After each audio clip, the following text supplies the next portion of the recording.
I now want to invite Shlomo to join me here. Whichever you want. And Shlomo and I are going to have a conversation that was not scripted. I'm holding an empty page. And I've prepared some questions, and there's an option for people from remote to also send questions over the chat on Zoom, and we'll pick a few and surprise Shlomo with them. So, Shlomo Cato is now 9 years old, and yes, and counting. And we are launching, as part of this platform expansion, 2 new major capabilities, XDR and EPP. How excited are you to be here today? I think this is a very exciting launch for me personally, and I think for the company as a whole, and I'm happy to explain why. So we started 9 years ago in developing this new concept of converging networking and network security and providing a cloud service that democratically delivers this to all edges, everywhere in the world, like the first fluid form factor of security, like electricity, hence the name sockets. And nobody knew what we were talking about, and some thought we were crazy, and it can't be done. And then 4 years later came Gartner and defined what or coined the term SASE to what we did. And since then, there's been another 4 interesting years of maneuvering around that definition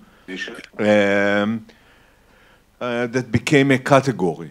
And every appliance vendor in the world that now knows that their install base is going to move to the cloud is calling themselves SASE, and there's this busy category.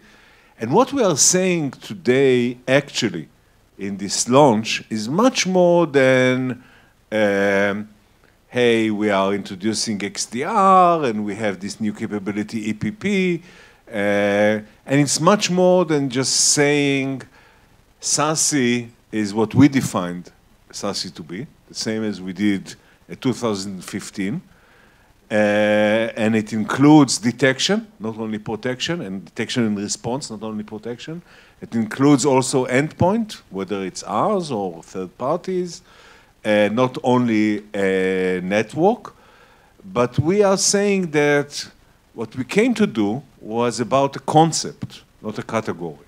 It's about the concept of a new way to consume, to deliver and to consume security using the platform, and a new type of company, a revolutionary type of company in the security market that is the first platform-based IT security company.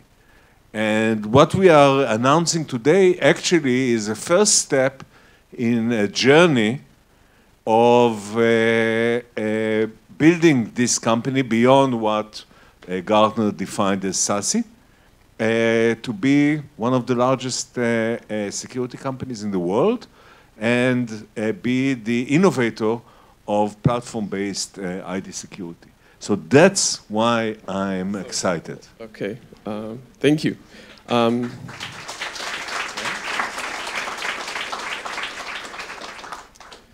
So this was a perspective of the last 9 years, but you have a broader perspective of the industry, which goes back 30 plus years. Okay, it's going to take 3 times as much yes. to answer that question. Okay. But looking at since you started Checkpoint, all the way through today, I've heard you explain this multiple times, but I think it's a great story. How has the network security market changed over those decades, the different generations of it? So I think it's always has been a story of simplicity versus complexity. And the simplicity becoming complexity and needing to be reinvented. So essentially, the ugly truth is the Checkpoint was not the first firewall company. Okay, It was not. It was the first network security network firewall company. But before that, there were proxy-based firewall companies, and they would kind of, converge on the customer with professional services and pliers and all sorts of things. And it was a project, and you had some sort of a firewall for the FTP mail and telnet that you used the internet for. And on the other hand, we came out with a much simpler way of doing this, which was a floppy disk, if you still remember what's a floppy disk. And you put it in your Sun server or whatever, and in 5 minutes it was up and running, and you had this UI with nice icons that you dragged and dropped, and it was like a miracle. And we were off for the races, right? So it was completely a move of simplifying something that already existed. The problem was that there were many teams like us all around the world that had all sorts of similar ideas in other threat vectors, URL filtering and anti-malware and this and that, and there were all these floppy disks popping around that you had to install on all these servers, and you had to connect them, and it became complex again. So then the second generation of entrepreneurs came, and you can say Ken Z from Fortinet and Nir Zook from Palo Alto Networks, where I was more involved, and took all these floppy disks and converged them into a single appliance. So there was this new platform that's called appliance. And if you read Palo Alto Network or Fortinet's going public document called S1, you read about shared context, and you read about single pass, and you read about platform, and you read about convergence, and you read about all these things that may sound to many of you familiar, because that's the story that we have been telling for the last few years. The problem was that the appliance was great for a while, and then it was terrible. It was great when business was conducted in a very geographical way. I'm sitting in the office working on the on-prem data center that had the applications, et cetera, et cetera. Perhaps I'm dialing in from home sometimes, and so I have VPN from home and whatnot. It was great. But then business became much more fluid, right? Applications were everywhere, microservices everywhere, people everywhere, and the perimeter got dissolved.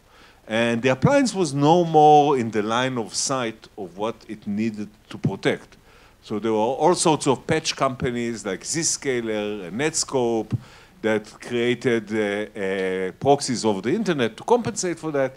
And the stack of solutions that you needed to have in order to protect your organization became more and more complex. It was obvious that there is a new form factor that is needed, that is not geographical, that is not physical, but is fluid and available everywhere, anytime, all the time, and that is what we started with, which was the cloud network, and that's how we got to the basic convergence of network, which is the new form factor, and security, which was the old what of providing to the organization. What was that moment like 9 years ago when you and Gur were sitting together? I imagine a cafe, or maybe it was a garage, and you had this aha moment that this is where the vision started. Yeah, it was.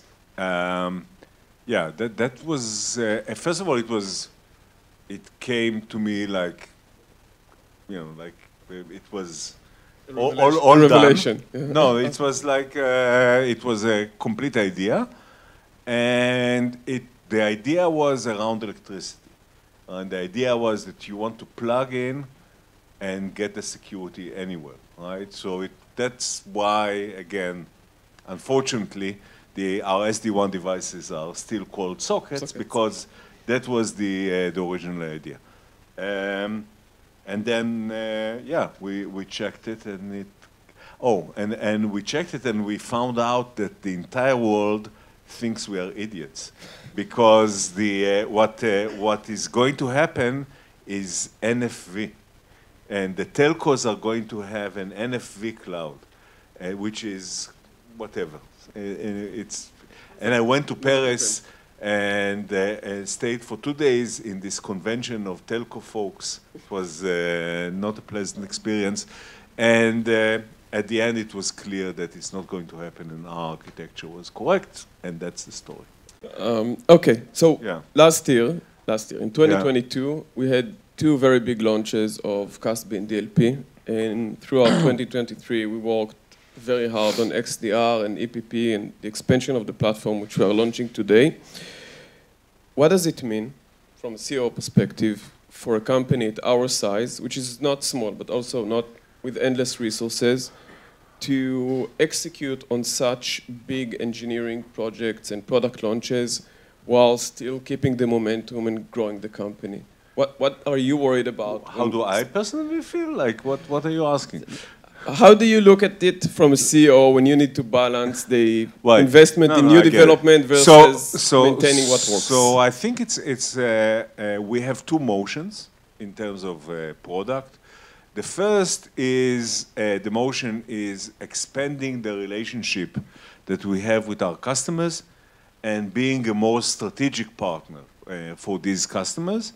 So if we were providing them with their network and perhaps advanced threat prevention, we are now providing them with application and data security, and tomorrow we are going to provide them with XDR and perhaps more solutions that benefit from the fact that they can expand without incurring more cost of ownership. And that's the beauty of the platform from the customer perspective. And from our perspective, we are able to do that because, I don't know, if 80% or 90% of the engineering is in the platform.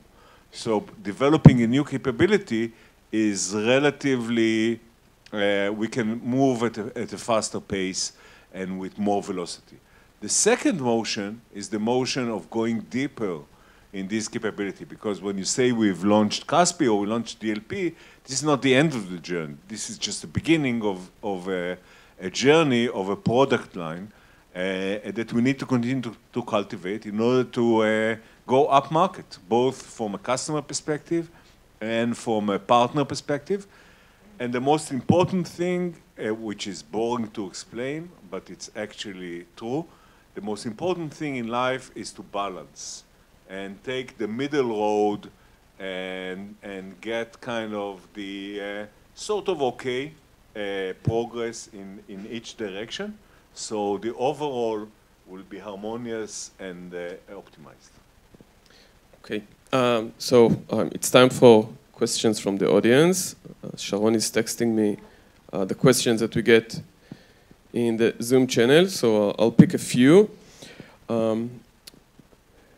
That's a general question, but it's interesting. Why did we need to develop these new capabilities? Why are we expanding to XDR and EPP? Because the security market is broken, and we need to save the customers, and that's our mission. If you look at the average enterprise, I don't know how many of you have been to, or on the Zoom, how many of you have been to a security trade show like RSA, and you go into one of the exhibition halls, because now it's multiple exhibition halls, and you're looking at the hundreds or perhaps 1,000 booths, and you're thinking, how am I going to take all these point solutions and I'm going to build something that's going to secure me? And it's impossible, and it's growing more and more impossible over the years because there's more to protect against. The hackers become better. There's more assets to protect. You know, there's suddenly IoT, there's suddenly microservices, there's suddenly, I don't know, medical devices. And the business wants to move faster, so you need to do it in a much faster pace and respond to many more demands. And the budgets are the budgets, and the headcounts are the headcounts, and the expertise are expertise. So you need to change the economics and the dynamics of delivering security, and that's why we are here, to do it. So I'm sorry for those who are sending the questions. I don't know who is asking. I just have the questions here. There's another question here. What's the expected increase in revenue from these capabilities? Forward-looking statements are delegated to Tomer. And so you know, growth is very important. We've grown over 50%, depending 55%, 50%, depending 60%, depending what you're measuring, revenue, ARR, new customers, all that, but very fast. And we have an aggressive plan of continuing to grow fast. And should these capabilities be headlining our sales efforts and pitches? Should this XDR and EPP capabilities be now headlining our sales efforts and pitches? Or should we continue to lead with SASE and... I think what we should deliver with is the message of the platform. And that's what distinguishes us from everybody else. There's a ton of noise. There's a ton of noise because there's a huge opportunity on the table for the next few years. Tens of billions of dollars are going to move from the second generation, kind of the Fortinets and Palo, to the third generation, which is Cato, and everybody's trying to be like Cato. And the difference is that we've built it from the ground up as a platform, and they didn't duct tape it in retrospect, in afterthought, from multiple products, because you can't really build a platform for multiple products. And why is it important that this is a platform? It's important because a platform is ready for whatever is next. Really, it doesn't matter if the business throws at you some new acquisition and now you need to normalize it, whether you need to pop up and pop down locations all the time, like Formula E, or you have a ransomware attack that your entire IT infrastructure has now need to be rebuilt, and you need to do it in less than 4 weeks, like we did for Hefele, and so on and so on. So you really need something that doesn't only provide the what now and the how for now, but you need something that is flexible and can really cope with whatever comes in the future. And the platform that we've built can do that.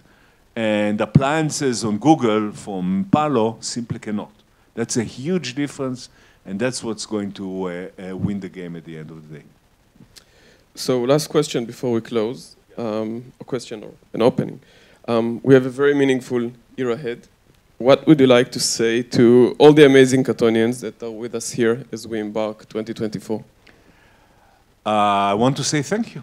I want to say thank you for everything that you've done in the last year.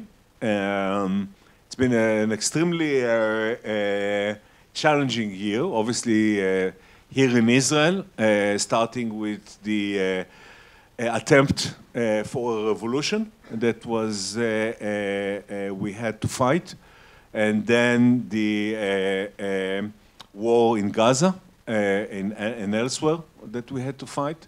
And we needed to continue to deliver the critical services to the customer. And I want to thank also all the employees outside of Israel that were part of this effort by understanding and taking more responsibilities and being really collaborative with the team in Israel around these difficulties.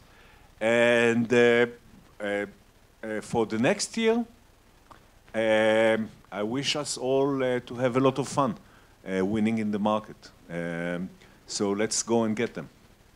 Thank you very much.